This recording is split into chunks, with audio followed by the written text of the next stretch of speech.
మీ దగ్గర ఉండే గోధుమ పిండిని కానీ మైదాని కానీ ఉపయోగించి ఒకసారి ఇలా ట్రై చేయండి. నేనైతే గోధుమ పిండిని తీసుకొని తగినంత సాల్ట్ని అలాగే ఆయిల్ వాటర్ వేసుకొని చపాతీ ముద్దలాగా కలిపి 10 నిమిషాలు పక్కన పెట్టుకున్నానండి.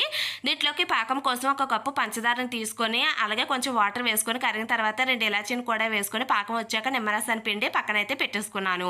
ఇప్పుడు చపాతీ ముద్దను తీసుకొని 2 భాగాలుగా ఇలా డివైడ్ చేసుకొని పెద్ద సైజు చపాతీలాగా పావేసుకున్నానండి.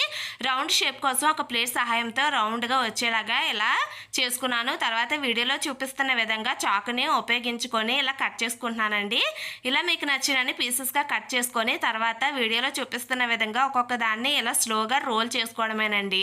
చాలా సింపుల్గా ఇలా రోల్ చేసేసుకున్నాక వేడిగా మరుగుతున్న ఆయిల్లోనే ఒక్కొక్కటిగా వేసుకొని medium to high flame adjust చేసుకుంటూ ఇలా గోల్డెన్ కలర్ వచ్చేంత వరకు వేగించుకొని ముందుగా ప్రిపేర్ చేసుకున్న పాకంలో వేసుకొని పాకం బాగా పట్టేలాగా ఇలా కలిపేసుకోవాలండి. అంతే అండి. నచ్చితే మాత్రం లైక్ చేసి సబ్స్క్రైబ్ చేసుకొని ఫాలో అవ్వడం మర్చిపోకండి.